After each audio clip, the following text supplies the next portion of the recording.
শুভেচ্ছা। আজকে একটা বিশেষ চাঞ্চল্যকর ঘটনা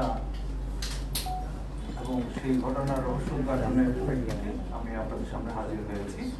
আমার সাথে উপস্থিত আছেন আমাদের এডিসি মিডিয়া ওভারের এবং উত্তরা জোনাল এসি সাদ্দাম। যে বিষয়টা নিয়ে আমি আপনাদের সামনে উপস্থিত হয়েছি, এটা একটা ছিনতাই মামলার রহস্য উদ্ঘাটন।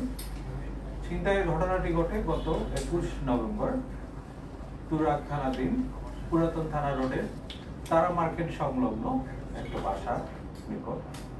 সেদিন আনুমানিক সকাল 10 ঘটিকার সময় ভিকটিম সাথী রানী তার শিশু সন্তান বিজু রানী সহ তার ভাসুরের বাসায় যাচ্ছিলেন।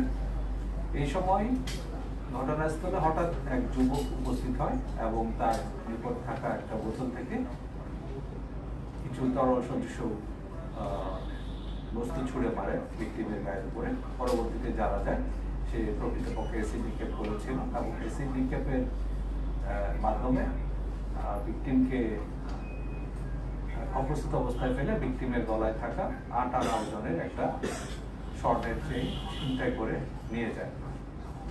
পরবর্তীতে এই ঘটনার উপর ভিত্তি করে উত্তরা থানায় একটা মামলা হয় এবং উত্তরা থানা মামলাটি তুরাগ থানায় একটা মামলা হয় এবং তুরাগ থানা সেই মামলাটি তদন্ত করে। ঘটনা সংঘটিত হওয়ার সাথে সাথেই ভিকটিমের আত্মচিৎকারে আশেপাশের লোকজন ছুটে আসে এবং তাদেরকে উদ্ধার করে নিকটস্থ হাসপাতালে নিয়ে যায়। সেখান থেকে পরবর্তীতে বার্মিংহামে তাদেরকে স্থানান্তর করা হয় এবং তাদের মুখমণ্ডলে ভিকটিমের মুখমণ্ডলে অ্যাসিডের নিক্ষেপের যে ঘটনা, এটা এতটাই ভয়াবহ ছিল তাকে আসলে এখন শনাক্ত করাই দুরূহ। এবং এই ঘটনায় তার একটি চোখ পুরোপুরি এবং আর একটি চোখ আংশিক নষ্ট হয়ে যায়। ঘটনা ঘটার পরে তুরাগ থানা পুলিশ অপরাধীকে গ্রেফতারের জন্য অভিযান শুরু করে এবং ঘটনাস্থলের আশেপাশে যে সিসি ফুটেজ সেগুলো সংগ্রহ করে সেই সিসিটিভি ফুটেজ থেকে মূল যে অভিযুক্ত নাইম ওরফে শাহিনকে শনাক্ত করে। তার বাসা ছিল ঘটনাস্থল থেকে 2 কিলোমিটার দূরে। এই নাইম ওরফে বাবুকে গ্রেফতার করার জন্য তার গ্রামের বাড়ি ময়মনসিংহ এলাকার সদরের চর দুর্লভা এলাকায় অভিযান পরিচালনা করে গতকাল সন্ধ্যা আনুমানিক 6:30টার সময় তার বাসা থেকে তাকে গ্রেফতার করে এবং সে জানায় সে প্রকৃতপক্ষে সেইটা ছিনতাই করার উদ্দেশ্যে এই ছুটে মারে এবং ঘটনার পর থেকেই সে তার ঢাকাস্থ যে বাসা ছিল সেখান থেকে পালিয়ে তার গ্রামের বাড়িতে আত্মগোপন করে থাকে।